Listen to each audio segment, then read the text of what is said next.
इस कार्यक्रम के पुण्यार्जक हैं Shriman Devendra Jain, Shrimati Suman Jain, Akshat Jain, firm Jain Furniture House Mawana, Meerut Uttar Pradesh. Shri Hanuman Mal Jain, Shrimati Sushila Jain, पुत्र एवं पुत्र वधू श्री अतुल जैन, श्रीमती मीना जैन, पौत्र कल्प जैन। स्वर्गीय संजय जैन की पुण्य स्मृति में श्रीमती बबीता जैन, हर्ष जैन, सजल जैन, श्रीमती मधु जैन, श्री राजेश जैन, पुत्र एवं पुत्र वधू श्री विवेक जैन, श्रीमती ममता जैन, पौत्री वंशिका जैन।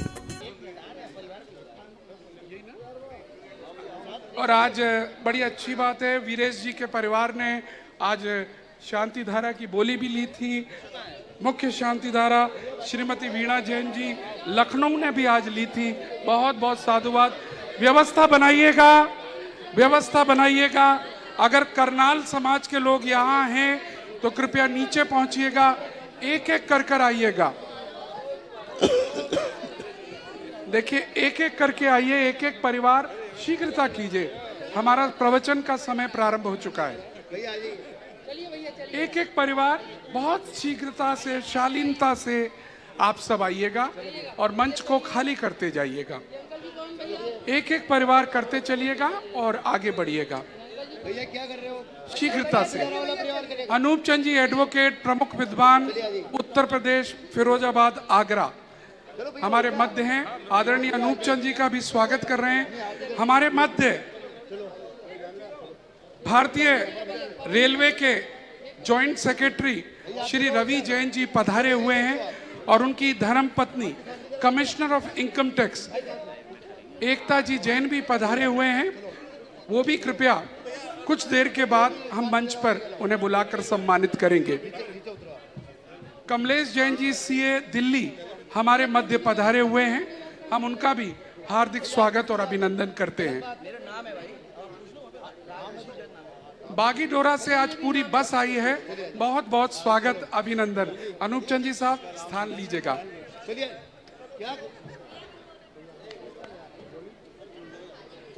जिन्होंने पाद प्रक्षालन कर लिया वो नीचे पहुंचे, सारे परिवार नीचे पहुंचे, सभी नीचे पहुंचे, आइएगा, सभी लोग नीचे पहुंचे, सामने स्थान है।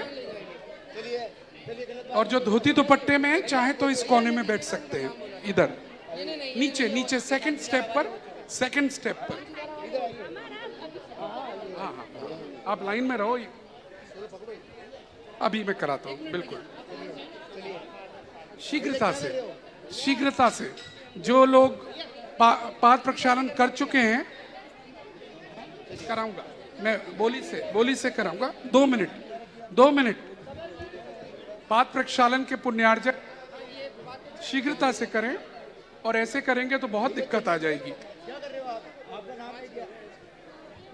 जिन्होंने कर लिया है वो सब नीचे बैठे, आप सब लोग उधर बैठ सकते हैं नीचे।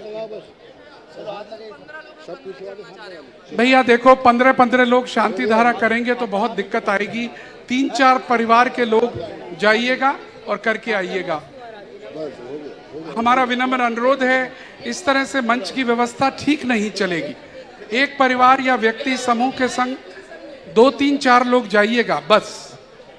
परिवार का एक व्यक्ति आएगा, बस पूज्य गुरुदेव ने कहा है एक ही व्यक्ति आए, आप बाकी सब अनुमोदना करिएगा। बाकी सब अनुमोदना कीजिएगा और नीचे पहुंचिएगा।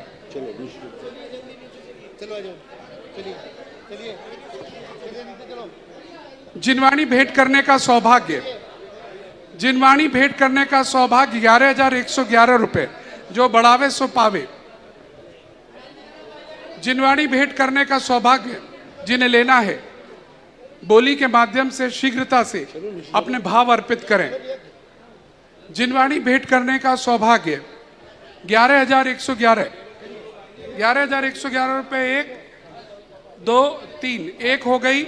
और भैया और जिनके भाव हैं आ जाएं। 11,111 में जिनवाणी भेंट करने के भाव जिनके हों शीघ्रता से मेरे पास आ जाएं। भैया एक जिनवाणी यहाँ दे दीजिए।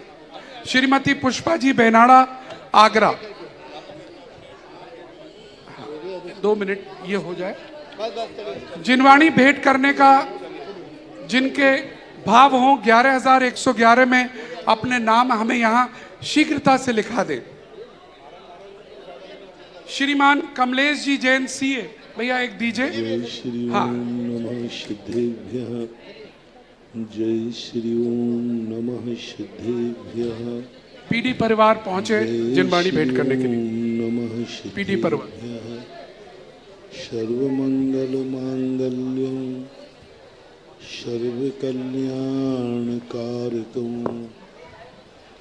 प्रधानं सर्वधर्माणां जैनं जयतु शासनं।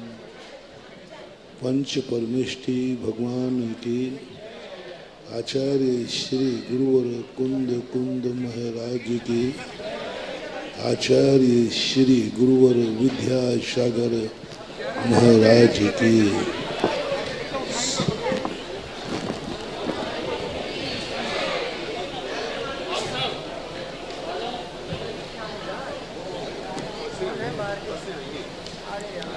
पूरी व्यवस्था कर दी हमारे मन से। शोभार व्यक्ति अच्छा बनने का प्रयास करता है तब एक बार अच्छा बन पाता है। 100 अच्छी बातें व्यक्ति सुनता है तब एक बात स्वीकार कर पाता है। अच्छे मार्ग पर व्यक्ति 100 कदम चलने की सोचता है जब एक कदम चल पाता है। व्यक्ति धर्मात्मा बनने के लिए 100 लोग किसी व्यक्ति को बनाने का प्रयास करते हैं, 100 लोगों को, तब एक व्यक्ति को धर्मात्मा कोई बना पाता है। अनादिकाल से तीर्थंकर के समोषण में,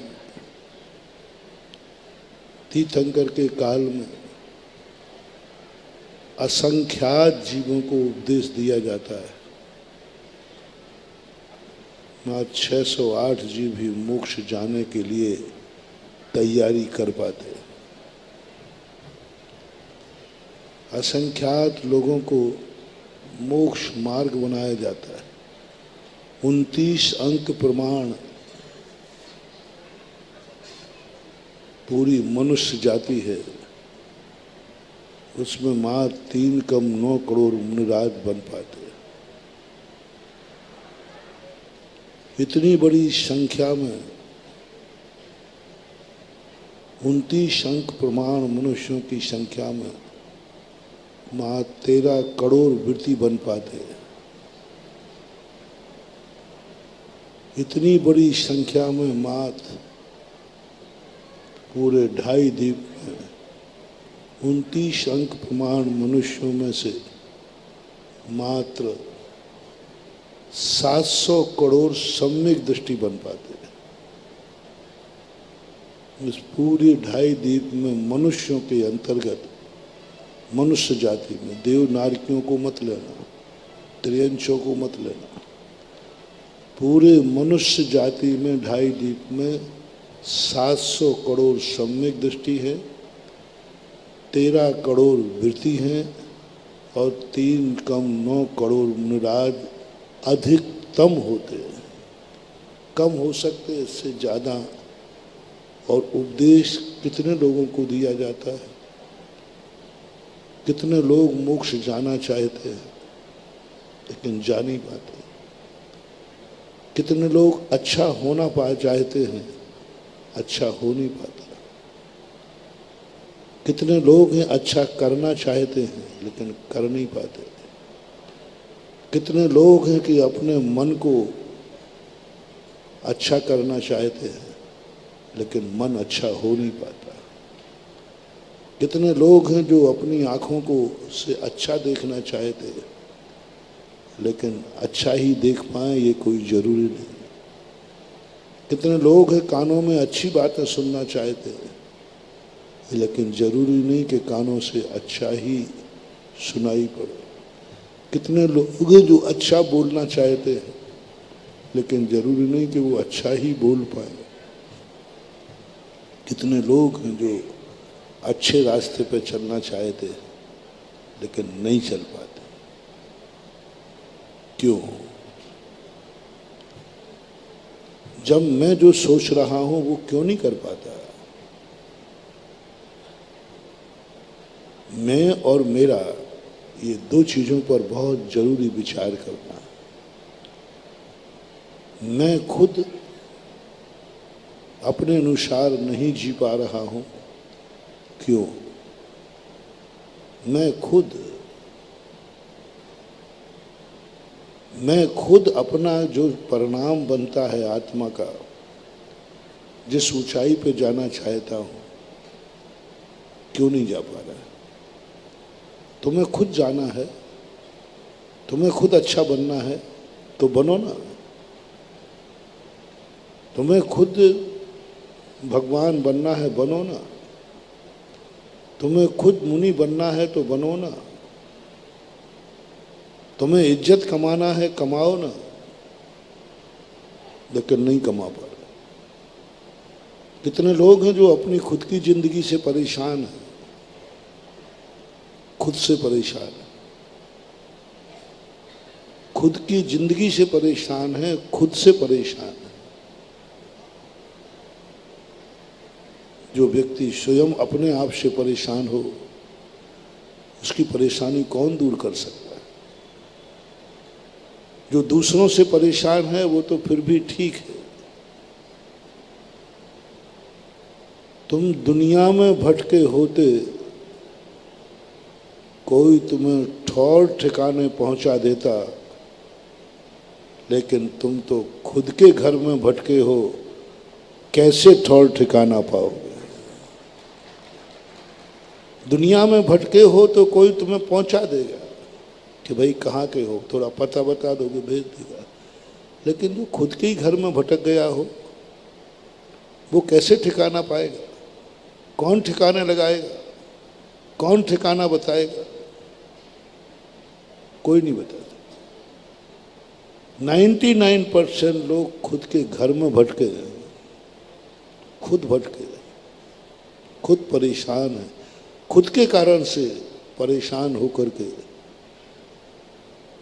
कोई उपाय नहीं मांगो, कोई उपाय नहीं। तुम खुद अपने आप से परेशान हो। 90% लोग ने खुद परेशानियां खुद मोल ली हैं, खुद मोल ली। खुद ने अपनी किस्मत बिगाड़ी है, खुद ने अपनी जिंदगी बिगाड़ी है, खुद ने अपनी जिंदगी को उस हालत में पहुंचा दिया है जहां पर रोने के अलावा कुछ नहीं है। कौन आंसू पोंछे? आत्महत्या करने वाले पर कोई रोता नहीं है। किसी ने मर्डर किया हो तो बात बनती है, लेकिन तुम तो खुद मरे हो। किसी कारण से मरे हो तो बताओ, तुम तो बिना कारण के मर रहे हो। तुम तो बिना कारण के अपने आप की जिंदगी को समाप्त कर रहे हो। खुद को ही सुधरना होगा, खुद को ही सुधरना। कल अपन ने प्रश्न उठाया था ना, किस्मत भी साथ देती है। किस्मत ने भी साथ दिया, कई बार किस्मत ने साथ दिया। मैं यह मानने को तैयार नहीं हूं कि कर्म बड़े दुष्ट हैं, कर्म बड़ा दुख देते हैं। नहीं, कर्म तो बहुत बड़ा न्यायाधीश है। कर्मों के द्वारा दी हुई सजा को कभी नकारना नहीं। मैंने कल या परसों कहा था, कितना भी बड़ा अपराध हो जाए, न्यायाधीश से, न्यायालय से यदि जेल जाओ तो गम मत मनाना, क्योंकि तुम्हें न्यायालय ने दिया है। और कर्म की अदालत तो एक इतनी सच्ची न्यायालय है। इन अदालतों में तो फिर भी लेन देन होता है, असली बरी हो जाता है और नकली फंस जाता है, असली अपराधी बरी हो जाता है और जो अपराधी नहीं है वो फंस जाता है। लेकिन कर्म की एक अदालत है महानुभाव, जिसमें कोई लेन देन नहीं चलता, कोई लेन देन नहीं चलता। और कर्म तुम्हें कभी यदि कोई सच्चा तुम्हें परेशान करे, किस्मत से तुम परेशान हो, तुम अपने भाग्य से परेशान तो तुम दुखी मत होना, हो सके तो हर्ष मनाना, क्योंकि सच्ची न्यायालय से तुम्हें सजा मिली है। और कल कहा था मैंने, सच्चे न्यायालय और सच्चे न्यायाधीश से जो सजा मिलती है और जिसे हर्षपूर्वक स्वीकार कर लेता है तो वो तपस्वी कहलाता है। सजा देने वाला भी उसको नमस्कार करता है, जिसे प्रायश्चित कहा था। प्रायश्चित लेने वाला यदि खुशी से प्रायश्चित लेता है, अवभाग्य मान के प्रायश्चित लेता है, तो प्रायश्चित देने वाला गुरु भी उसकी 3 प्रदक्षिणा देकर उसको प्रणाम करता है। यानी वो गुरु से भी बड़ा हो जाता है, गुरु से भी बड़ा हो जाता है, गुरु के द्वारा वंदनीय हो जाता है। जो अपने किए हुए अपराध का प्रायश्चित लेकर हर्षित होता है। 3 बातें ध्यान रखना इसमें, अपने किए हुए अपराध का प्रायश्चित दिया गुरु ने, और प्रायश्चित लेने के बाद हर्षित होना है सच्चे गुरु से, जिस चाहे गुरु से नहीं, यदवा तदवा गुरु से नहीं। प्रायश्चित भी किसी अच्छे गुरु से लिया जाता है। जो गुरु प्रायश्चित देने के बाद अपराध करने के वाले के लिए घृणा नहीं करता, गले से लगाता है, उसकी वंदना करता है, उस गुरु से प्रायश्चित लिया जाता है। प्रायश्चित लेने के बाद यदि तुम्हारा दोष से यदि कोई घृणा करने लग जाए, वो गुरु है ही नहीं, वो प्रायश्चित का अधिकारी नहीं। वहाँ प्रायश्चित मत लेना, वहाँ अपनी गलती का बखान मत करना। वहाँ बखान करना जहाँ पर प्रायश्चित लेने के बाद गुरु भी उस प्रायश्चित लेने वाले को अपने से भी बड़ा माने और वंदना करने का मन बना रहे, मन बना रहे आगम के अनुसार। वहाँ अपनी बात को कहो, रखो। और वो यदि, क्योंकि सच्चा सज्जन व्यक्ति पाप से घृणा करता है, पापी से नहीं। पाप से घृणा करता, पापी से घृणा नहीं करता। पापी को तो सुधारने का भाव करता है, सुधारने के लिए परिणाम करता है। वो सजा दी जाती है, वो सुधारने के लिए दी जाती है। इसलिए गुरु को भी सच्चा पहचानना कि तुम्हारे जघन्यतम अपराध को जो उसने सुनाया था,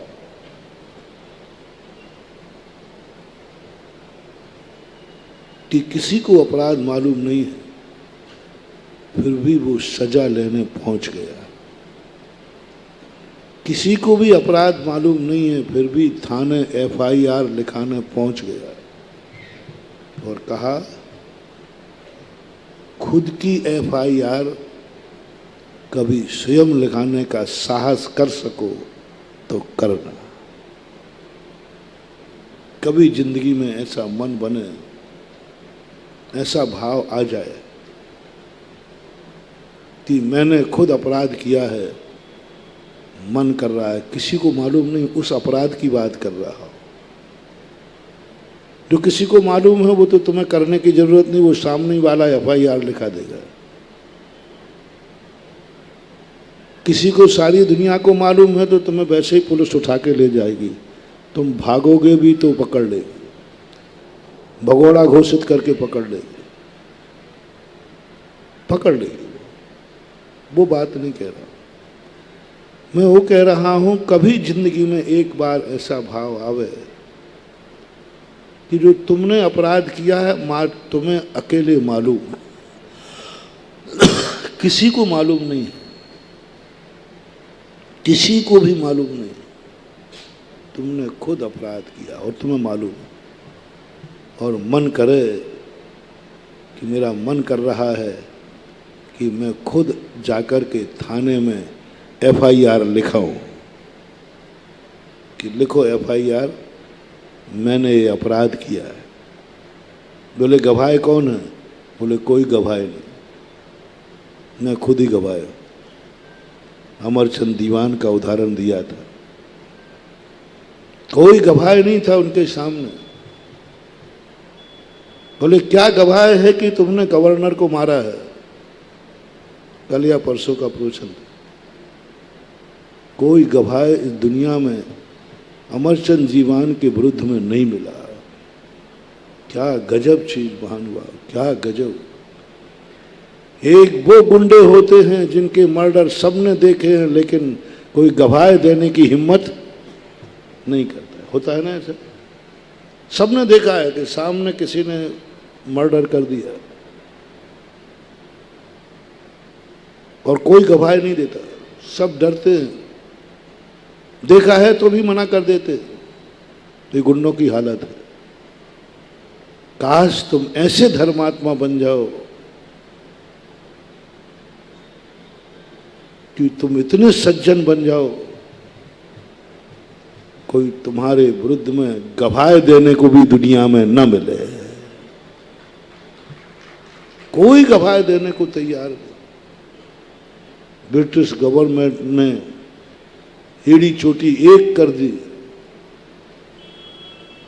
एड़ी चोटी एक कर दी कि पूरे व्यक्ति में, पूरे जयपुर के अंदर कोई एक गवाह मिल जाए जो ये कह दे कि अमरचंद दीवान ने ये हत्या की है। कैसे आदमी थे वो? गुंडे तो थे नहीं, दुर्जन तो थे नहीं, झूठी भी कोई गवाह दे देता तो भी वे कुछ कहने वाले कुछ नहीं बोलते। झूठी भी गवाह देता, हाँ मैंने देखा है, तो भी बेचारे दीवान जी उसके भी कुछ नहीं कहते। बोले ठीक भाई तूने देखा होगा, कुछ नहीं। क्या सज्जनता थी, क्या चमत्कार था, क्या शक्ति थी, कैसे थी उनकी जिंदगी की ये अमानत। क्या किया था उन्होंने जो पूरे लाखों लोगों के बीच में एक गवाह नहीं मिला। मात वो स्वयं की गवाह स्वयं थे और स्वयं अदालत में पहुंचकर कहा मैंने ये अपराध किया है, मुझे फांसी दी जाए, मुझे सजा सुनाई जाए, मैंने किया है। बोले गवाह कौन है? बोले मेरी कोई गवाह की जरूरत नहीं, और तुम गवाह ढूंढोगे भी तो गवाह कोई मिलने वाला नहीं। मेरी रेपुटेशन ऐसी है कि मेरे विरुद्ध में कोई गवाह देने वाला नहीं।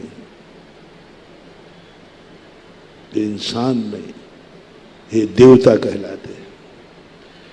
इनके हाथों में होता है ऐसा अतिशय कि शेर भी जलेबी खा जाता है और स्वयं को छोड़ देता है। ये पंचम काल का चमत्कार है, पंचम काल का चमत्कार। क्या तुम्हारी सज्जनता इतनी है कि तुम्हारे विरुद्ध में कभी कोई अपराध हो जाए तो कोई गवाह भी नहीं मिले? क्या तुमने ऐसी अपनी रेपुटेशन बनाई है? क्या तुमने अपनी ऐसी इज्जत बनाई है? सबसे बड़ी इज्जत ये बनाओ कि कुचित का जाचित कभी कोई ऐसा प्रसंग आवे तो सारा जगत तुम्हारी उस अपराध के संबंध में कोई गवाह नहीं दे सके और कहे नहीं ये व्यक्ति ऐसा इंसान हो ही नहीं सकता इसकी गवाही देने का शवर कांप जाए, रूही कांप जाए पापियों की भी।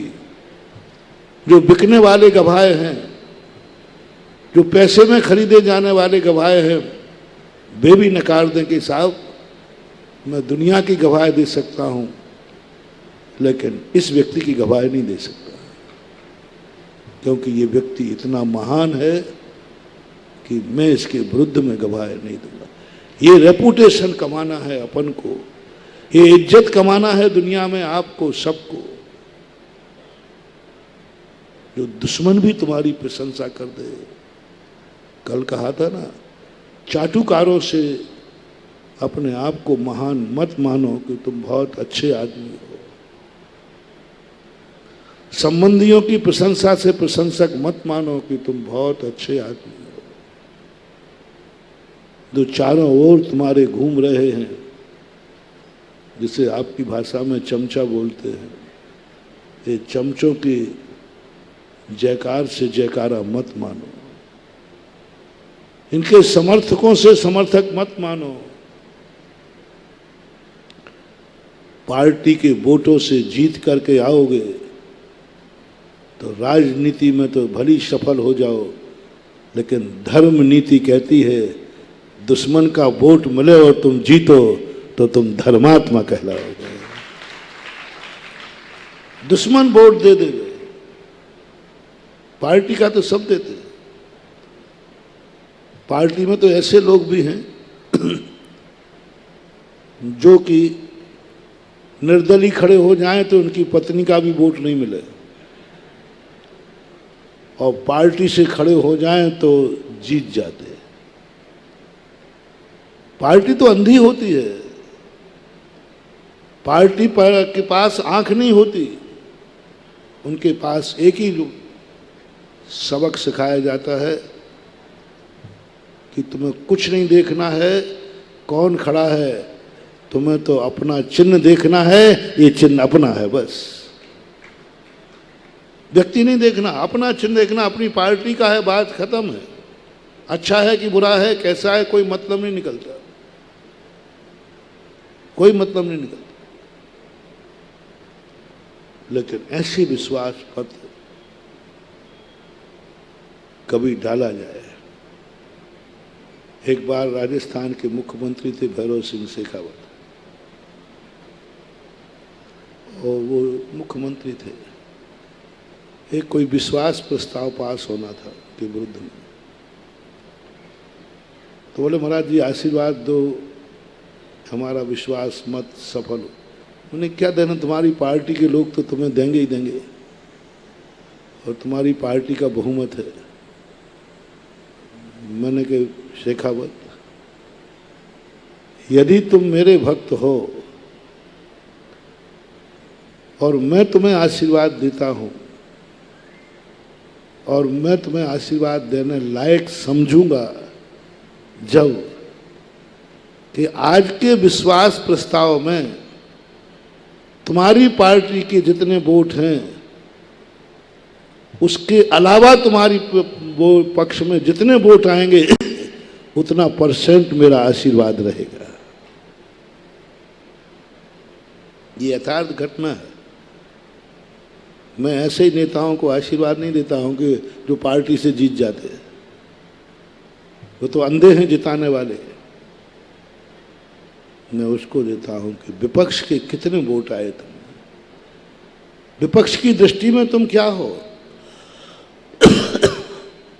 जब प्रस्ताव वोटिंग डली तो जितने वोट उनके थे उनमें कम से कम उनको 40 या 50 वोट पार्टी के अलावा मिले, विपक्ष दल के मिले। जो विपक्ष में खड़ा था व्यक्ति, उस पार्टी के लोगों ने उसको वोट नहीं दिया, उसकी पार्टी का था, पार्टी का नाम नहीं ले रहा हूं, उनकी पार्टी का व्यक्ति खड़ा हुआ है लेकिन उसको वोट नहीं दिया, और जो विपक्षी पार्टी का खड़ा है उसको वोट दिया। जब उन्होंने आकर मुझे पूरा बताया, मैंने साझा किया, मैंने हाथ से नहीं पीछे उठा के आशीर्वाद दिया कि मैंने सही नेता को आशीर्वाद दिया है। विपक्ष की दृष्टि में तुम्हारी क्या रेपुटेशन है? चमचों के बल पर नहीं, विपक्ष के बल पर तुम्हारा क्या रूप है? दुश्मन से प्रशंसा सुनना है हमें, भक्तों से नहीं, भक्तों से नहीं।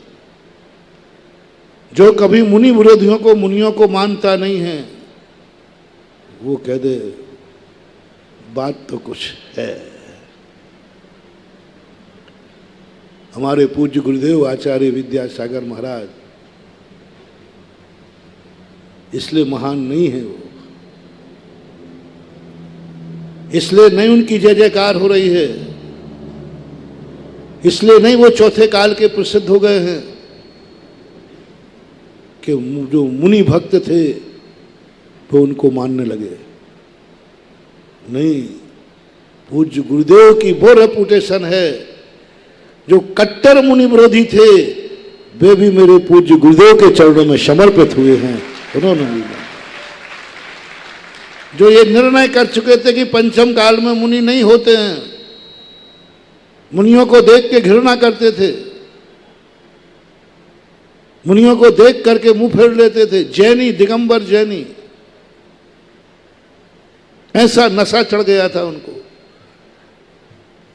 लेकिन पूज्य गुरुदेव ने ऐसी अपनी रेपुटेशन, ऐसी तपस्या और साधना की कि मुनि विरोधियों को चढ़ा हुआ नशे की बोतलें उतर गईं और सच्चे गुरु में समर्पित होकर अपने अवभाग्य मानने लगे। उनसे हुई है गुरुदेव की प्रसिद्धि, वो वोट गुरुदेव के पक्ष में है। मुनि विरोधियों का समर्थन पूज्य गुरुदेव को है, मुनि विरोधियों का समर्थन पूज्य गुरुदेव के संग को है। ऐसे ऐसे लोग, मैं जब राजस्थान गया, ऐसे गांव हैं वहाँ जो मुनियों को बिहार का श्रीफल चढ़ाते, जहाँ से सड़क मिलती है ना वहाँ खड़े हो जाते जाकर के श्रीफल लेके, और अपने रास्ते पे गाड़ी लगा देते और कहते महाराज जी आगे का रास्ता यहाँ से गया है। ऐसे नगरों में भी पूज्य गुरुदेव की ध्वजा लेकर गया तो उन लोगों ने चतुर्मास कराया। यह है रेपुटेशन। दुश्मन का क्या रूप है तुम्हारे प्रति? अपनी बटरंगबाजी, अपनी चमचागिरी, अपनी प्रशंसा दुनिया करता है। अपने को आज तक किसी ने गंदा कहा? चोर भी कहता है मैं बहुत अच्छा कर रहा हूँ, सुसाइड करने वाला भी कहता है मैं बहुत अच्छा करता हूँ। महानुभाव, अपनी कुछ ऐसी इज्जत बनाओ जो विपक्षी भी कहे इंसान तो यही सही है, इंसानियत तो इसमें है। कोई मरने वाले लोग पूछते हैं कि महाराज ये मर गया, कैसा व्यक्ति था, कैसा व्यक्ति था? अब मैं कोई सर्वज्ञ तो हूं नहीं, अवध ज्ञानी तो हूं नहीं मैं, अब मैं कैसे बताऊं? नहीं महाराज बताओ मेरा व्यक्ति मर गया। तो मेरे पास ऐसे नुस्खे हैं जो कभी गलत सिद्ध नहीं होते। मैंने कहा कि कौन से स्वर्ग में गया ये भी बताओ। बोले महाराज बताते तो बहुत अच्छा है। तो मैंने कहा तुम जब मर गया व्यक्ति जाके पड़ोसी से पूछ लो, पड़ोसी से जाके कहना कि भाई वो व्यक्ति मर गया, फिर उसका चेहरा देखना, यदि वो कहे अच्छा हुआ निपट गया, दिन रात परेशान करता था, अच्छा हुआ, समझ लेना दुर्गति हुई है।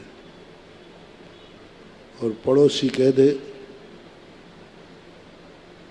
क्या बात करते हो, वो व्यक्ति मर गया, ओहो सब कुछ लुट गया। उसी के भरोसे पे तो पड़ोस में रहता था। यही तो एक विश्वास था कि मेरे पड़ोस में एक आदमी नहीं देवता रहता है, और उसकी आंख में आंसू टपक जाए तो समझ लेना वो दुर्गति नहीं गया है, छोटा देव बना है, छोटा देव बना। थोड़ा और बड़ा देव बनाओ तो थोड़ा मोहल्ले में खबर पहुंच देना और मोहल्ले वालों से पूछ लेना कि फलाना व्यक्ति मरा है, उनके चेहरे देखना वो खुश हो रहे हैं या दुखी हो रहे हैं। यदि मोहल्ला दुखी हो रहा है तो समझ लेना कि थोड़ा बड़ा देव बना है, बेईमानिक बना दो। उसके मरने पर सारे नगर के क्या हाल है, सारे नगर के क्या हाल हैं। जिंदगी देख करके नहीं निर्णय किया जाता कि अच्छा था कि बुरा, अर्थी को देखकर चलने वालों की संख्या देख करके निर्णय किया जाता है कौन मरा है, कौन मरा है। मैं आप लोगों के मुख से सुनता हूं, महाराज मरघटे में अपार भीड़ थी, महाराज बैठक में इतनी भीड़ थी कि हाल मंदिर कम पड़ गया और हर आंख में आंसू था। तुम्हारे मरने पर जितने आंसू बहेंगे उतना ही तुम्हारा निर्णायक मापक है, मापक दंड है। प्राण, देश, जितने लोग, क्योंकि तुम्हारी स्थिति ऐसी थी, जो तुम्हारे नहीं हैं वो भी रो रहे हैं। अपने तो रोते ही रहते हैं, ये तो स्वार्थी है, ये तो रोएंगे, लेकिन वो रो रहे हैं जिनको मेरे मरने से कोई लाभ नहीं, मेरे मरने से जिनको कोई हानि नहीं है, उनकी आंख में आंसू आ जाए, समझ लेना वो इंसान मर करके नियम से देवता हुआ है। और ये पोजीशन आपको कमाना है, करनी पड़ेगी। और यही स्थिति तुम्हारी जिंदगी में आ गई तो विचार करना पड़ेगा कि तुम्हारी इंसानियत, तुम्हारी साधना कितनी है, कितनी तपस्या है कि वो व्यक्ति विपक्षी भी आकर, शेर भी आकर शांत हो गया, शिकारी कुत्ते शांत हो गए। उन साधियों की कथाएं शास्त्रों में लिखी हैं। शेर शांत हो गया, शेर शांत हो गया। ऐसे स्थान पे ऐसे भी महाराज हुए। शिकारी कुत्ते छोड़े राजा श्रवणक ने, महाराज के ऊपर शिकारी कुत्ते शांत हो गए। गोले छोड़े गए, सम्यक दृष्टि पर गोला शांत हो गया। ऐसे ही नहीं हुआ। दुनिया में एक गवाह नहीं मिला अमरचंद दीवान के लिए, कोई गवाह नहीं। स्वयं ने जाकर गवाही दी कि मैं खुद अपराधी हूं। इसका चमत्कार, ऐसे भाव किसके होते हैं? और ऐसा भाव जिनका हो जाए, शेर भी ऐसे व्यक्ति को नहीं मारता। एक छोटी सी घटना थी 18वीं शताब्दी की, राजा राम सिंह का राज्य था। सभी दीवान शिकार खेलने जाते थे, लेकिन वो दीवान को जैन होने के नाते शिकार पर नहीं ले जाते थे। बोले जैनी हैं, इनको दूसरे जीवों को मारने में दया आती है, नहीं ले जाते। जितने भी दीवान थे सबने एक दिन हंगामा खड़ा कर दिया कि साहब जब दीवान हम हैं और सब दीवान हैं तो हम शिकार के लिए जंगलों जंगलों क्यों दौड़ते हैं? अमरचंद जी को भी कभी जाना चाहिए, हम लोग नहीं जाएंगे, जाना चाहिए। राजा बाध्य हो गया, बोले अमरचंद जी आपके विरुद्ध में अभियान चल गया है, आपके विरुद्ध में सारे दीवान खड़े हो गए। राजा जो होता है आंदोलन देख करके प्रभावित होता है। पहले कुछ नहीं कहते थे, लेकिन मैं क्या करूं, सारे दीवान विरोध में खड़े हैं। बोले अमरचंद दीवान को ले जाना चाहिए। अमरचंद दीवान कहते राजन मुझे मत ले जाओ, हम जैनी लोग हैं, हिंसा के कार्यों में अपशगुन हैं, तुम्हारे कार्य की सिद्धि नहीं होगी क्योंकि हम जैनी पापियों के लिए अपशगुन हैं, बुरे कार्यों के लिए अपशगुन हैं, बुरे कार्यों के लिए अपशगुन हैं हम जैनी लोग हैं। सुनो रे पापियों, तुम कोई पाप करने जा रहे हो और जैनी सामने मिल जाए तो मेरा पापियों से कहना है आप लौट आना, आप पाप में सफल नहीं होगे क्योंकि जैनी मिल गया, जैनी पापियों का अपशगुन है। यदि कोई जुआ खेलने जा रहा हो और जैनी मिल जाए, जैनी में भी मंदिर आने वाला मिल जाए, जैनी में भी धोती दुपट्टा पहने मिल जाए, जैनी की कोई त्यागी वृत्ति मिल जाए और महाराज मिल जाए तो रे जुआड़ी मत जाना, आज तू हार के आएगा क्योंकि हम जैनी जुआड़ियों के अपशगुन हैं। अपशगुन है, ध्यान रखना। साधु पापियों का पूरा लगाना, साधु पापियों के लिए अपशगुन है, साधु पापियों के लिए अपशगुन। साधु दुर्योधन के लिए अपशगुन था, पांडवों के लिए सगुन था, पांडवों के लिए सगुन था और वही साधु दुर्योधन के लिए अपशगुन थे। धर्मात्मा सज्जन साधु सदा पापियों के लिए अपशगुन होते हैं। और आप करके देख लेना, प्रैक्टिकल करके देख लेना। मैं तो जैनी से भी कह रहा हूं, जैनी और वो भी मंदिर जा रहा हो, द्रव्य लिए हो, त्यागी वृत्ति, महाराज पिछीधारी, कोई तुम पाप करने जा रहे हो तो मत जाना, आप उसमें सफल नहीं होंगे। जुआड़ी जुआ खेलने में जा रहा है, किसी की हिंसा करने जा रहे हो, कोई अदालत में झूठी गवाही देने जा रहे हो, और यदि आपको रास्ते में कोई जैनी वृत्ति या महाराज मिल गए हैं तो आप गवाही देने मत जाना, आपकी जमानत जब्त होगी क्योंकि जैनी मिल गया। अब शगुन है जैनी, जैनी का पहचान बनाओ, जैनी का टाइटल बनाओ कि जैनी सदा पापियों के लिए अपशगुन है, सदा अपशगुन था, है और रहेगा। इसलिए अमरचंद दीवान के राजा मुझे मत ले जाओ, मैं जिस कार्य के लिए तुम जा रहे हो, शिकार के लिए, मैं अपशगुन हूं। आज तक आप बिना शिकार के नहीं लौटे, यदि मैं गया तो आप भटक भटक के मर जाओगे, आपकी बेइज्जती होगी, आप शिकार नहीं कर सकते। ये हम जैनियों का वादा है, हम जैनियों की नीति है, हम जैनियों का संस्कार है कि पापी को कभी हमारा शगुन नहीं होता है। आप मुझे मजबूर भी करोगे तो मुझे जाना पड़ेगा, लेकिन आप सफल नहीं होगे। तो राजा कहता है दीवान जी ये सब बचने के बहाने हैं, ये नहीं जाने के बहाने हैं। सारे दीवानों का हंगामा है, सारे दीवान आपके विरोध में खड़े हैं।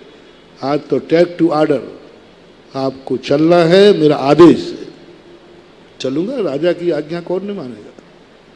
हम जैनी कभी राजा की आज्ञा नहीं डालते। हमारे तत्वार सूत्र के अंतर्गत लिखा है, वृत्ति को भी कहा वृद्ध राज्यातिक्रम, राजा के विरुद्ध में कभी मत जाना, राजा की आज्ञा का उल्लंघन नहीं करना। उमा स्वामी ने लिखा तत्वार सूत्र के अंदर, इससे चलेंगे राजा। पर मैंने पहले ही बता दिया, बोले देखता हूं तुम्हारा कैसा है, तुम कैसे अपशगुन हो, तुम कैसे रोक सकते हो। क्या तुम मेरा हाथ पकड़ लोगे? क्या जंगलों के जानवरों को भगा दोगे? बोले साहब ये नहीं करूंगा। मैं आपके साथ रहूंगा, आपके पीछे रहूंगा, और आपके हाथ पकड़ने की मेरी औकात क्या है? मैं कैसे पकड़ूंगा? तो बोले चलो देखता हूं। दौड़ते दौड़ते थके, राजा को कोई शिकार नहीं। अंत में एक हिरणों का झुंड जा रहा था। राजा ने, दीवान जी देखो ये आ गया, देखो अभी मैं तीर चलाता हूं। राजा ने कहा, देखो मैं इनके पीछे दौड़ता हूं और हिरण भाग रहे हैं, राजा दौड़ रहा है। राजा पसीना पसीना हो गया। अमरचंद दीवान को दया आई कि हमारा राजा एक इस तुच्छ प्राणी के लिए पीछे दौड़ रहा है, और मेरे रहते हुए राजा इतना परेशान हो रहा है। उन्होंने कहा, आवाज लगाई, हे मृगो, हे हिरणो, रुक जाओ। तुम्हें शर्म नहीं आती राजा को परेशान करते समय? राजा को तुम्हारी जरूरत है, तुम्हारी चमड़ी की जरूरत है, तुम्हारे सींगों की जरूरत है, तुम्हारे मांस की जरूरत है, और राजा के लिए जो चाहिए वो तुम्हें देना चाहिए। राजा तुम्हें चाहता है, प्राण लेना चाहता है, मरो, राजा है तुम्हारा, तुम उस राज्य में रहते हैं। हम लोग भी राजा की आज्ञा पर फांसी पे चढ़ जाते हैं, मर जाते हैं, तो तुम्हारी क्या औकात है? खबरदार यदि एक कदम आगे बढ़ाया तो। शर्म नहीं आती तुम्हें राजा को परेशान करते समय? राजा को तुम्हारी जिंदगी की जरूरत है। अमरचंद दीवान ने जैसे ही आवाज लगाई,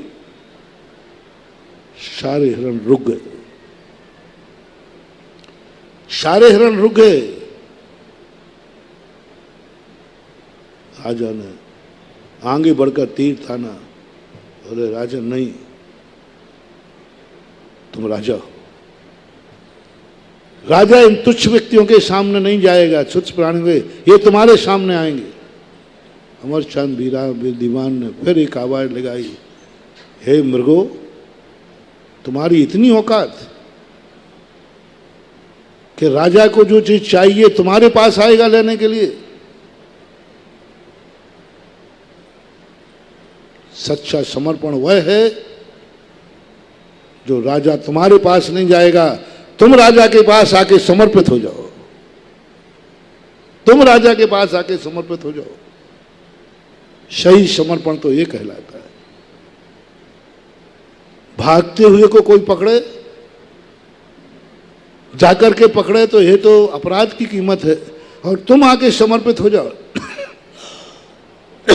और अवभाग्य मान के समर्पित हो कि अवभाग्य है मेरे कि मेरी जिंदगी राजा के काम आई, मेरी चमड़ी राजा के काम आई, मेरे सींग राजा के काम आए। अवभाग्य से साथ आओ, लौट के आओ। सारा हिरणों का झुंड नीची गर्दन करके राजा के सामने खड़ा हो गया।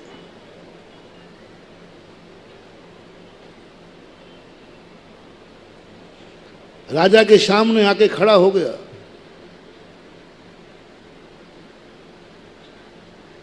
अमरचंद दीवान ने कहा, राजन, जिनके पीछे तुम दौड़ रहे थे, जिनको तुम्हारी जरूरत थी, वो आज तुम्हारे सामने खड़े हैं। लो, ये तुम्हें जिंदगी देने को तैयार है, इनके प्राण ले लो, इनकी चमड़ी निकाल लो, इनके सींग निकाल लो।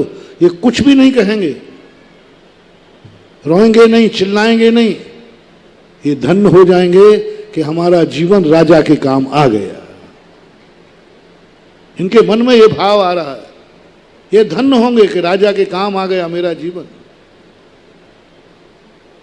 राजा नीतिप्रद था। उनका दीवान, मैं उस रघुवंश का हूं, मैं उन पीढ़ियों में हूं जिस रघुवंश की नीति है कि शरण में आए हुए के हम प्राण नहीं लेते। भागते हुए के प्राण ले लूंगा, शरण में आए हुए के प्राण नहीं लेते हैं। हम इन पे शस्त्र नहीं चढ़ाएंगे क्योंकि ये शरण में आए, ये नीची गर्दन करके खड़े हुए हैं। मैं इस नीति विरुद्ध कार्य नहीं करूंगा। दादा साहब आपकी मर्जी है। मैंने तो आपकी परेशानी देख करके हिरणों को बुला दिया, हिरणों का जीवन भी धन्य हो जाएगा, आपका काम हो जाएगा। बोले नहीं, मैं नीति विरुद्ध कार्य नहीं करूंगा और मैं शरण में आए हुए को नहीं मारूंगा। शाम हो चुकी, राजा खाली हाथ वापस लौटे। दीवान ने कहा था, राजन मैंने पहले ही कहा था, जैनी पाप कार्यों में अवसगुन है। आज तक कभी आप खाली हाथ लौटे? बोले नहीं लौटे। आज मैं था ना, तुम कैसे सफल हो जाते? मेरा तो अवसगुन है हम आपके लिए। वहां सारी चर्चा चल चुकी, सारे दीवान बौखला गए। राजा साहब को फिर भर दिया। बड़े लोग थोड़े कान के कच्चे होते हैं क्योंकि वो जमीन पे तो रहते नहीं हैं, जमीन की बातें तो सुन नहीं पाते। तो सबने भर दिया कि राजा साहब, हिरणों को इन्होंने बस में कर लिया। अरे कोई थोड़ा सा, हिरण तो सामान्य प्राणी है, पालतू प्राणी है, वो तो वैसे ही बस में हो जाता है। जरूर इसने कोई मंत्र तंत्र किया है, उनको कीलित कर दिया। राजा सनक गया। बोले दीवान जी ये कैसे हुआ? हिरणों ने तुम्हारी बात कैसे मान ली? बोले साहब ये हमारी दया और अहिंसा का परिणाम है। अच्छा ये बात है कि तुम्हारी दया और अहिंसा में इतनी ताकत है कि हिरणों को बुला दिया। यदि इतनी ताकत है तो लो, एक और कार्य के बताओ, अन्यथा मानूंगा कि तुमने कोई मंत्र तंत्र करके कीलित किया है। और मेरे कार्य में विघ्न डालने के लिए यदि तुमने मंत्र तंत्र किया है तो आप अपराध के भागीदार हैं, क्योंकि आपने राजा के कार्य में विघ्न डाला है। फैसला है, 7 दिन का भूखा शेर बुलाया गया, खूंखार शेर बुलाया गया।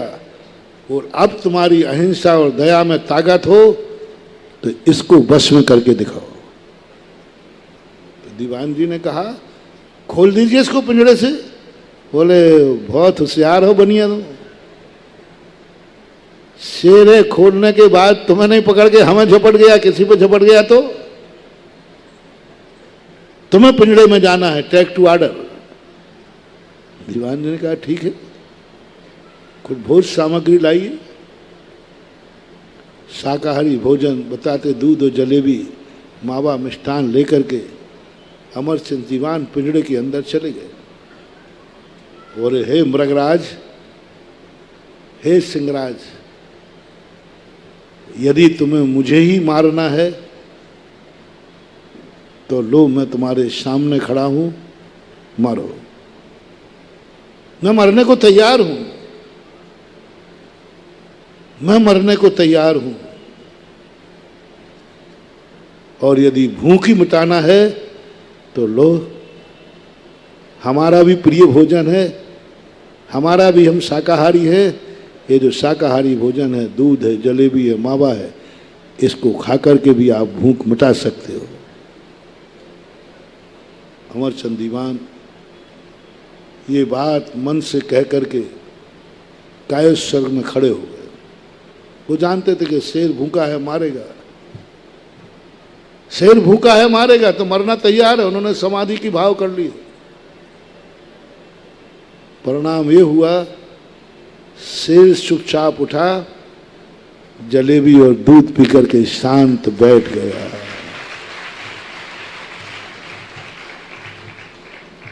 ऐसा कैसे हो गया? शेर कभी घास खाता है क्या? ये कैसे चमत्कार हुआ? क्या हुआ? कुछ नहीं बंधु, ये उस आत्मा का चमत्कार है जिसने अपराध करने के बाद, अपराध नहीं भी किया है तो तो जगत को बचाने के लिए स्वयं अपराधी सिद्ध हो गया है। पूरे मोहल्ले को बचाने के लिए स्वयं जाकर के अपराध, और गवाह है नहीं। तुमसे तो मैं उस अपराध की बात कह रहा हूं जो तुम कर चुके हो, कर रहे हो रहा है। ऐसे अपराध करने के बाद तुम्हारा कभी मन करे, लिखाना मत, मन करे कि मन हो रहा है कि मैं खुद जाकर अपनी FIR लिखा दूं और जो सजा मिले, पहला कार्य, पहला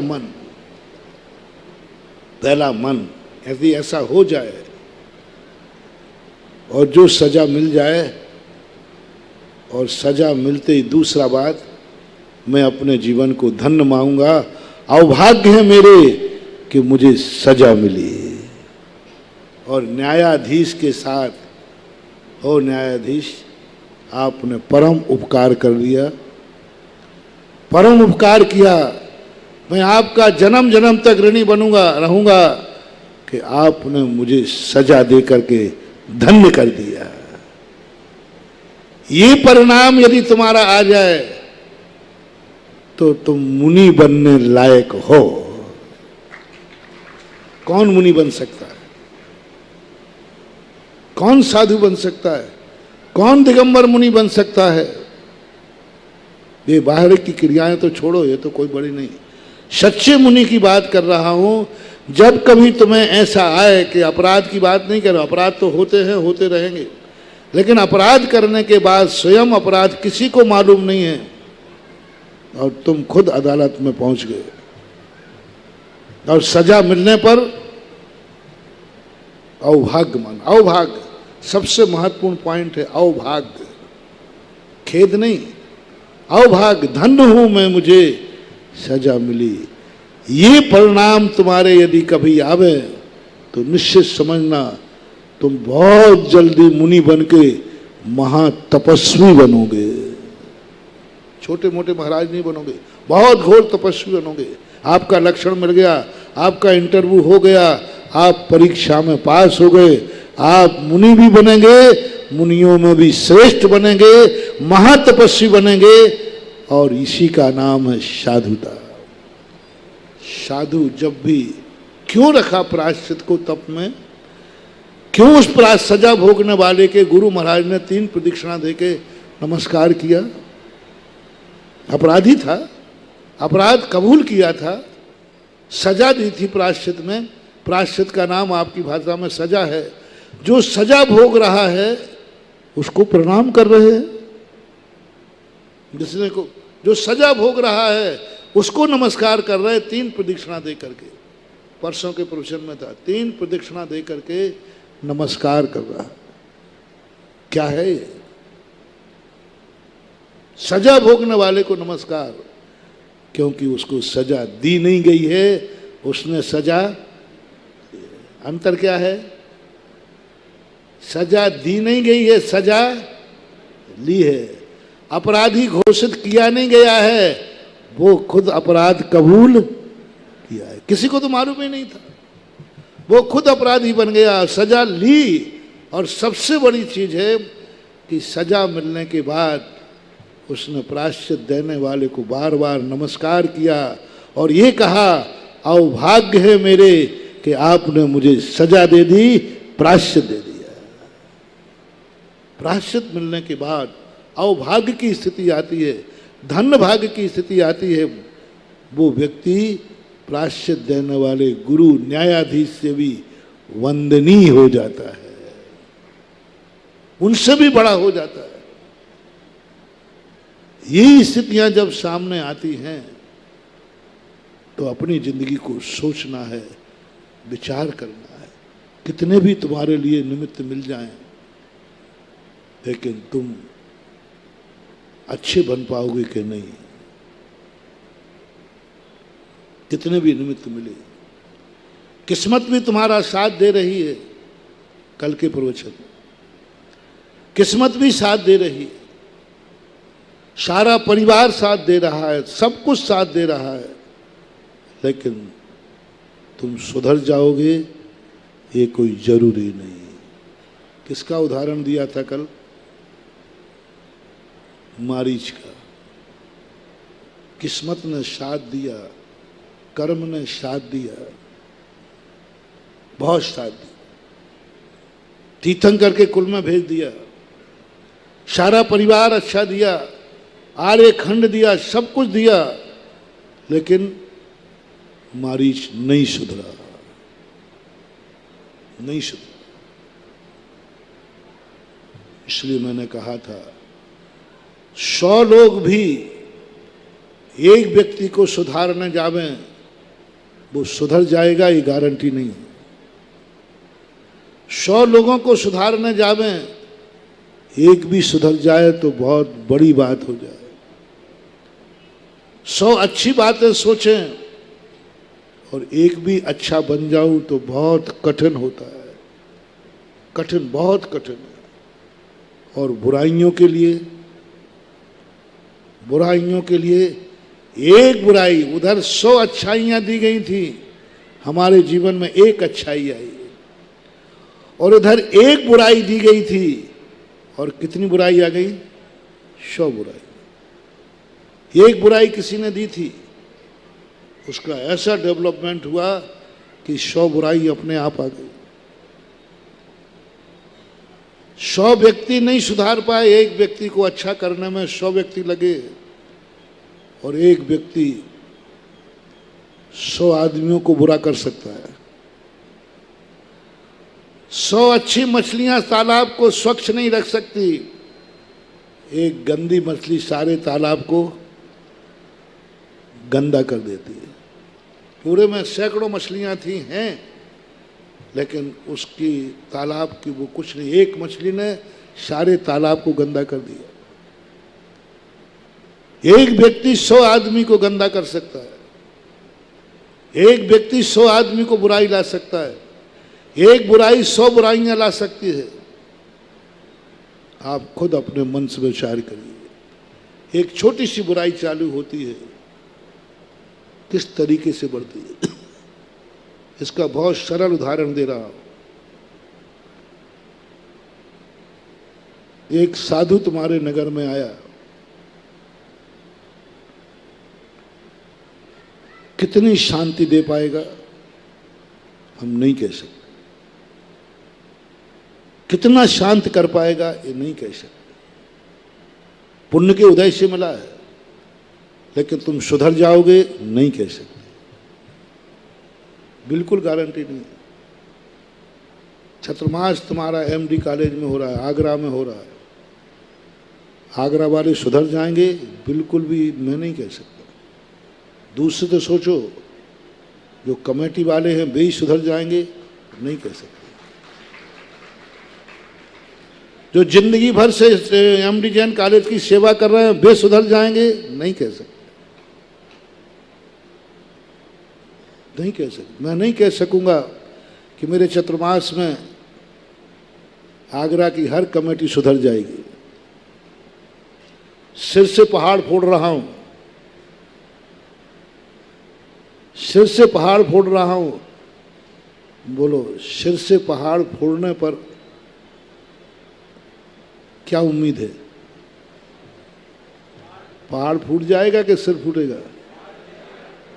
कठिन है, कठिन है, बहुत कठिन, बहुत कठिन है।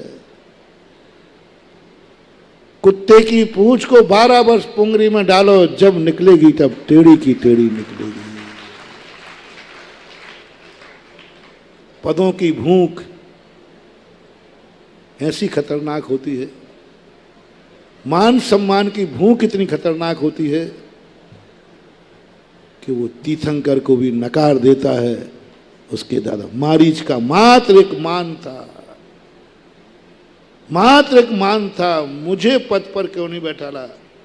बहुत प्यारा बेटा था, पोता था, आदिनाथ का लाडला पोता था, ऋषभ देव का, भरत चक्रवर्ती का बड़ा पुत्र था, इतना प्यारा था कि आदिनाथ के साथ दीक्षा ले लिया। 4000 साधुओं में मारीच भी था पोता। वो कहता नहीं दादाजी दीक्षा ले रहे तो मैं भी लूंगा। इतना चाहता था, इतना चाहता था, दीक्षा ले ली उसने। दीक्षा लेने के बाद भ्रष्ट हो गया, भूख के कारण, प्यास के कारण। बाद में चाहे जब भगवान को केवल ज्ञान हुआ तो सुधर भी गया। पुनः दीक्षा लेकर प्राश्चित लेकर गया। मात्र एक बात के कारण गणधर परमेष्टि पद पर वो अपने आप को बहुत समझता था कि आदिनाथ का मैं लाडला हूं, आदिनाथ का मैं पोता हूं, दादाजी मुझे बहुत चाहते हैं। तो गणधर पद पर उसको नहीं बैठा ला। उसके मन में क्या हो गया, तीर्थंकर तो मालिक हैं, वो निर्णय करते हैं कि गणधर पद पर कौन बैठेगा। उस मूर्ख को क्या पता कि तीर्थंकर के मन में ऐसा कोई भाव नहीं होता। ये तो अंदर की योग्यता है, अंदर की योग्यता है, अंदर का परिणाम है। लेकिन उसने धारणा बना ली कि ऋषभ देव ने मुझे गणधर पद पर क्यों नहीं बैठा लिया। अब ऋषभ देव के हाथ में हो, और होता भी। जब मैं पोता हूं तो दूसरे की क्या जरूरत। अकबर बीरबल के किस्सों में एक किस्सा आती है, याद आ गया, सुना दो। आगरा के लिए बिल्कुल फिट बैठेगा।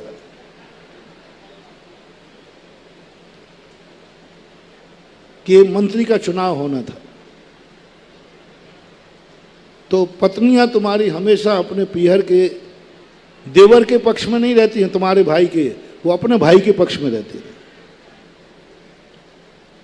तो पता चला तो महारानी साहब ने, बेगम साहब ने राजा से कहा, राजा साहब मंत्री का चयन करना है, हमारा भाई तुम्हारा साला है, उसको बैठाल दो ना। तो राजा कहता है भाई ये मंत्री का सवाल है, ये पद का सवाल है, राज्य का सवाल है।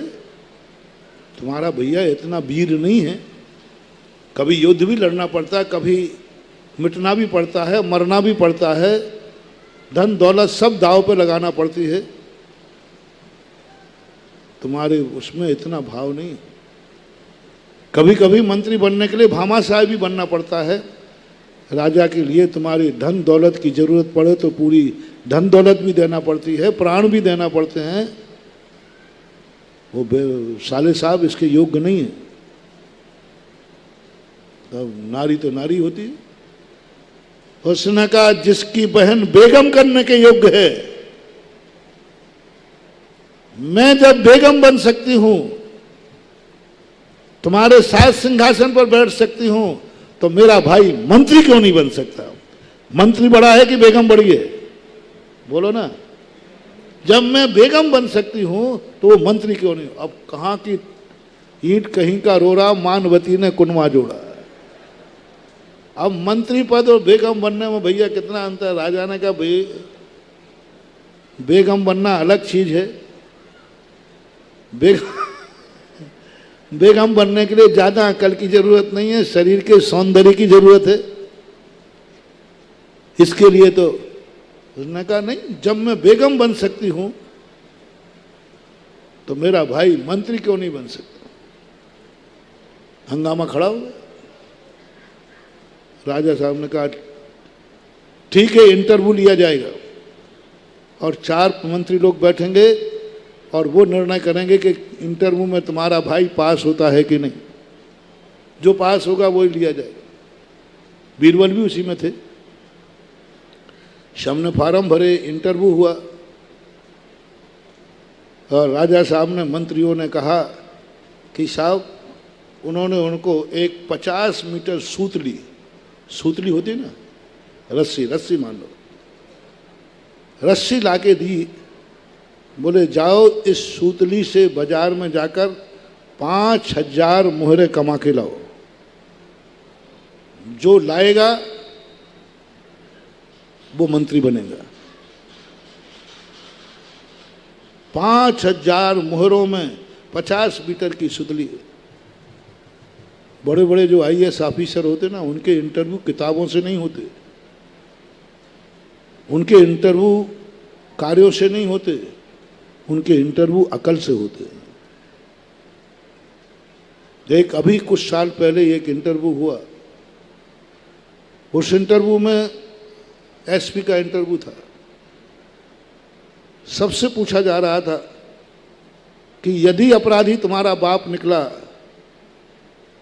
तो तुम बाप को अपराधी मानते ही क्या करोगे? सबने कहा साहब मैं उसको नहीं छोड़ूंगा, मैं उसको जेल में डालूंगा, मैं उसको ये करूंगा, बाप भी हो क्यों नहीं। सब फेल होते गए। अंत में एक लड़का बचा था, उसने कहा कि बोलो यदि तुम्हारे पिताजी अपराधी पाए गए और तुम्हारे सामने आ गए तो क्या प्रैक्टिकल करोगे, क्या करोगे? वहां तो कोई था नहीं। उस व्यक्ति ने, जो इंटरव्यू लेने वाला था, बड़ा होगा, आईजी डीआईजी होगा, बड़ा जब उसका कोई बड़ा, उसने एक झापड़ दिया उसी में मिला करके। किसमें? जो झापड़ दिया वो नीचे गिरा। बोले शाबाश, उसका सिलेक्शन हो गया। बोले साहब क्या? बोले साहब वो तो बाप है, आप भी होगे तो ऐसे निपटाऊंगा।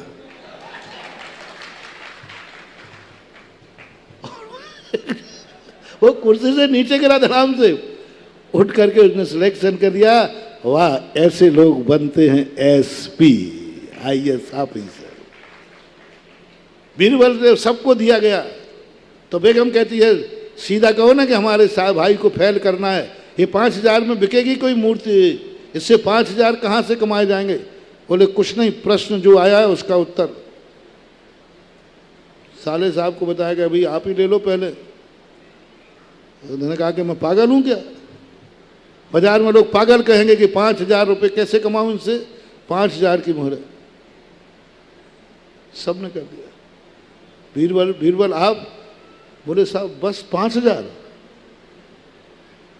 बस 5,000। साहब यदि ज्यादा कमाई हो गई तो? बेगम कहती ये तो और ज्यादा की कह रहा है।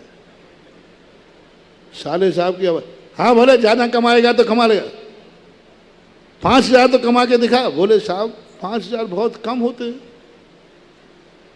बहुत कम होते हैं। ज्यादा कमाई आ गई राजा साहब तो फिर बोले बहुत अच्छा, जितना कमा सको कमाओ, अधिक से अधिक, 5,000 से कम में नहीं आना चाहिए। उन्होंने कहा साहब 50 मीटर की सूतरी है, 2-3 नौकर मिल जाएंगे कि नहीं?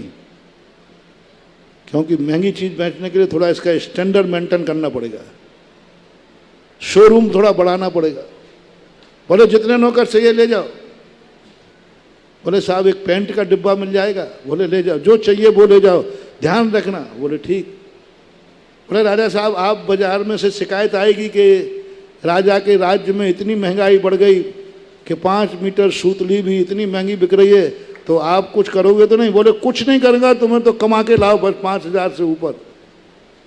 बीरबल ने सारी बातें अदा करके और 2-3 नौकर लिए और बस सड़क के किनारे पहुंचकर मास्टर प्लान चालू कर दिया और बड़ी बड़ी बिल्डिंगों पर लाल निशान लगाना चालू कर दिए, इसको यहाँ से कट किया जाए।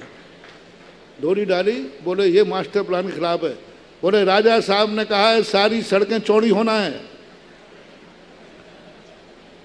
और सड़कों पे अतिक्रमण गरीबों के कम होते हैं।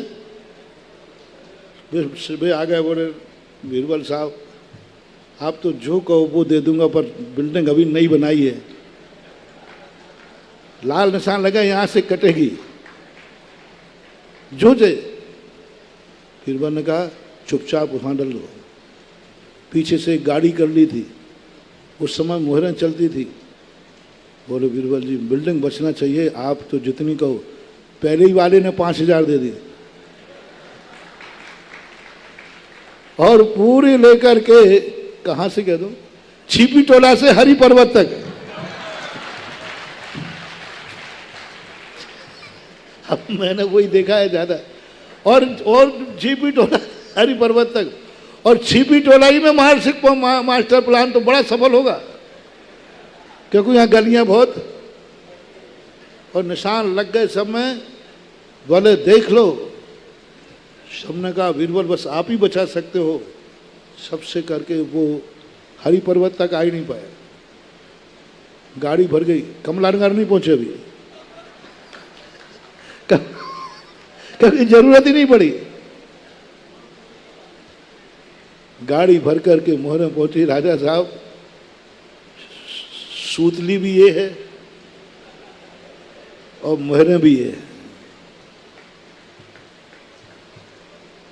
राजा साहब ने कहा बेगम जी से, देखा इसका नाम है मंत्री, इसका नाम है दीवान, इसका नाम है राज्य की बागडोर। इसको बोलते हैं कि राजा को किस प्रकार का। राजा साहब ने कहा क्या किया तूने? बोले साहब देखो पूछो मत आप, आपने जो कहा था वो कर लिया, लेकिन मेरी विनती है आपसे कि जब आपको जरूरत पड़ेगी धन की तब मिल जाएगा।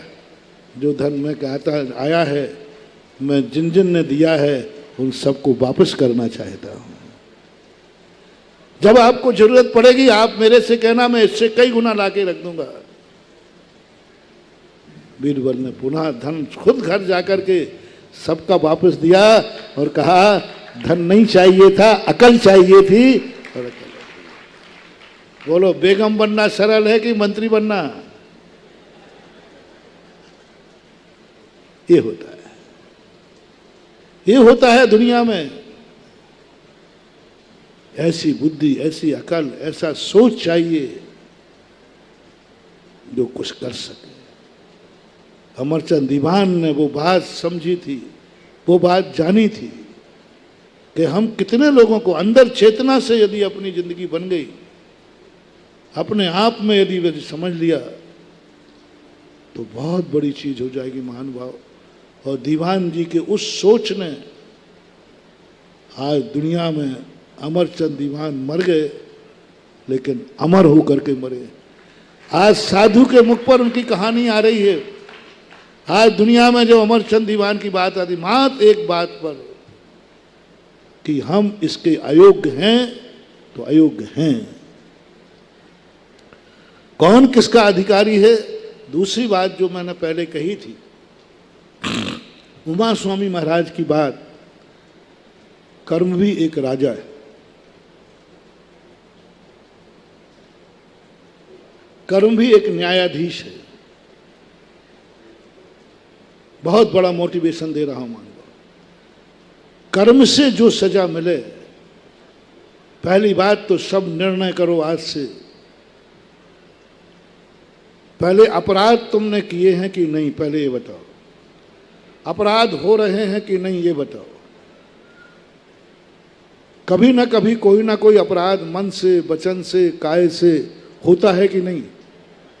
एक्सेप्ट करो। पहले सच बोलना सीखो, सच बोलना सीखो, चमत्कार होगा।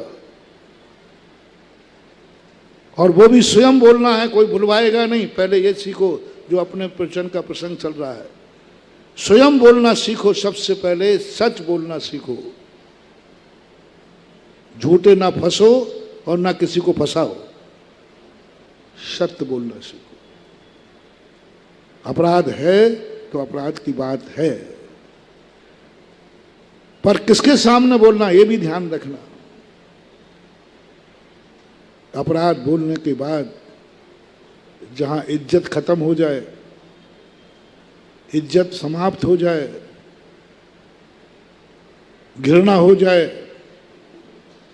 तो तुम्हारी उपेक्षा करें, देने वाले उपेक्षा, वहां कभी भी सत्य मत बोलना,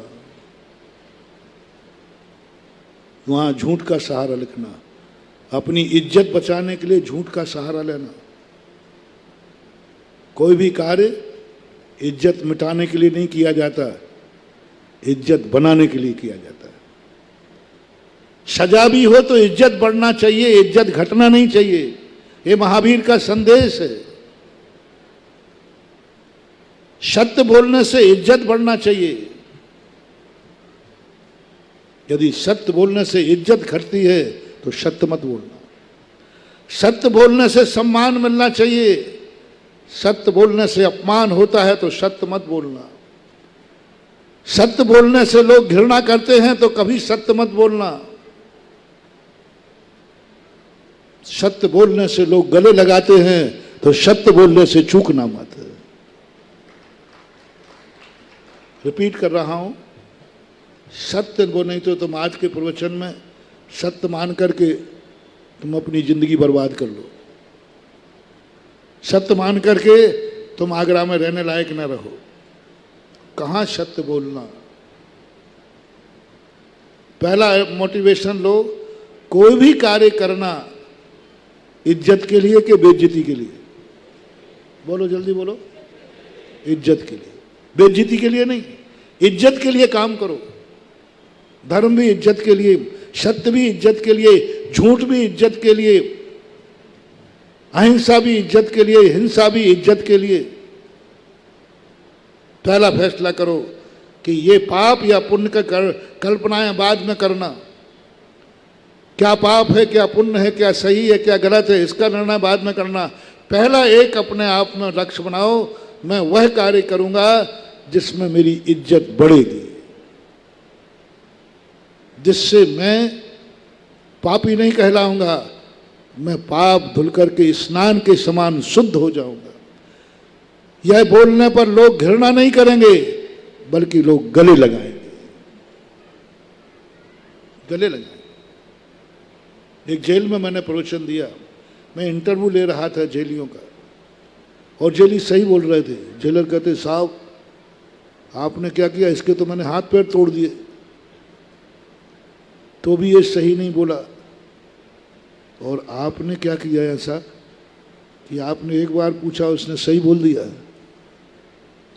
महाराज क्यों ना जब अपराधियों से कबूल कराया जाए तो आपको भी थाने में बैठा ला जाए, क्योंकि आपके सामने अपराधी ऐसे बोल रहा है और मैंने हाथ पैर तोड़ दिए, इसके रिमांडर पे आया है। मैंने कहा जेलर साहब, बहुत अंतर है तुम्हारे में हमारे में। तुम्हारे सामने सत्य बोलेगा तुम उसे जेल में पटक दोगे, और मेरे सामने सत्य बोलेगा मैं इसे गले से लगा लूंगा। अंजन चोर यदि सामने राजा के सामने सत्य बोलता, फांसी मिलना थी, फांसी मिलती। उसी अंजन चोर ने दिगंबर जैन गुरु के सामने सत्य बोला।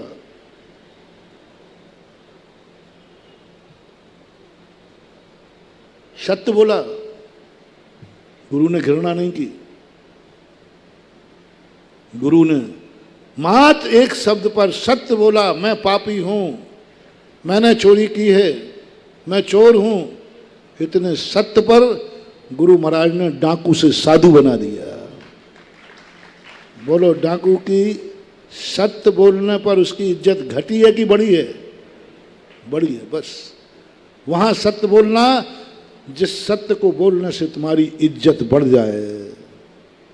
सत्यमपि विपदे, जिस सत्य बोलने से तुम्हारे ऊपर विपदा आ जाए, तुम्हारी इज्जत धूल में मिल जाए, तुम्हारा सब कुछ लुट जाए, वहां सत्य कभी मत बोलना। ये आगम का आदेश है। पूज्यवर उमा स्वामी महाराज का सत्यमपि विपदे, विपत्ति आए जिससे ऐसा सत्य भी बोलने के लिए जैनाचार्य मना करते हैं, जो सत्य बुलवाते हैं। विपत्ति के लिए सत्य नहीं, सत्य बोलने पर विपत्ति टलना चाहिए। वो चोर की कहानी सुनाई थी ना, सत्य बोलने से विपत्ति आ रही है कि टल रही है? मोटिवेशन, यदि टल रही है तो चूकना मत, और विपत्ति आ रही है तो मर जाना, लेकिन सत्य कभी बोलना मत। विपत्ति आ जाएगी स्वयं के ऊपर अथवा दूसरे के ऊपर, दोनों चीजें। स्वयं के ऊपर या दूसरे के ऊपर विपत्ति आए तो कभी सत्य मत बोलना। तत्वार सूत्र का वचन है। और सत्य बोलने से विपत्ति टल जाए, स्वयं की और दूसरे की, तो सत्य बोलने से चूकना नहीं। लोग घृणा करेंगे यदि तुम सत्य बोलोगे, कभी सत्य मत बोलना। सत्य बोलने से लोग सम्मान देंगे, जरूर सत्य बोलना। जरूर सत्य बोलना, तुम्हें सम्मान मिलेगा। जैनाचार्यों का उसने सत्य बोला कि मैंने अपराध किया है, प्रायश्चित मिलने के बाद गुरु ने भी उसकी वंदना की है। बोलो, घृणा की है कि सम्मान दिया है? सम्मान दिया है। गुरु खुद वंदना करने गए, 3 प्रदक्षिणा लगा करके नमस्कार किया, क्योंकि इसने सत्य बोला है। अंजन चोर के इतने मात्र पर मुनि दीक्षा हो गई। रात का डाकू, रात में डाका डाला था, 9 लखा हार उधार के लाया था, वेश्या के लिए ले जा रहा था। रात का डाकू, गजब गजब गजब। रात का डाकू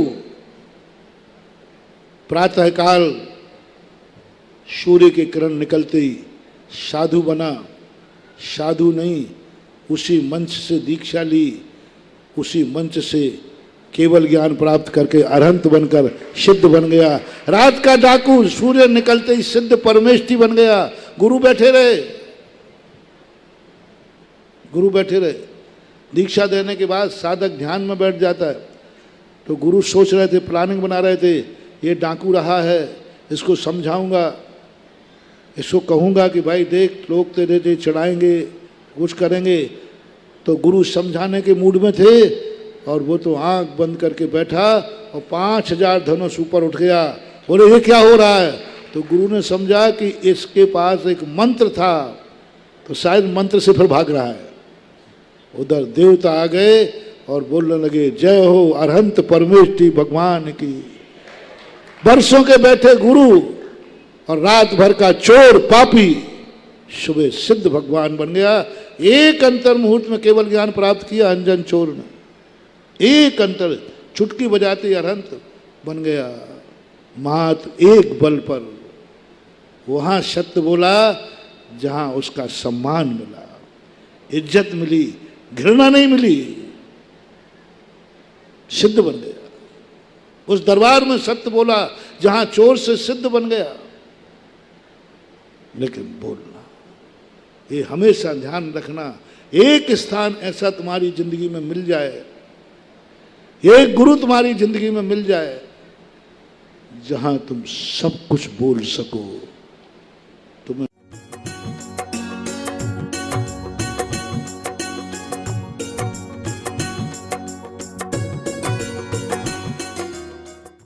इस कार्यक्रम के पुण्यार्जक थे Shriman Devendra Jain, Shrimati Suman Jain, Akshat Jain, firm Jain Furniture House Mawana, Meerut Uttar प्रदेश।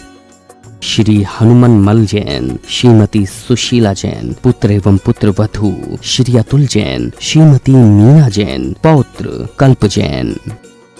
स्वर्गीय संजय जैन की पुण्य स्मृति में श्रीमती बबीता जैन, हर्ष जैन, सजल जैन, श्रीमती मधु जैन, श्री राजेश जैन, पुत्र एवं पुत्र वधू श्री विवेक जैन, श्रीमती ममता जैन, पौत्री वंशिका जैन।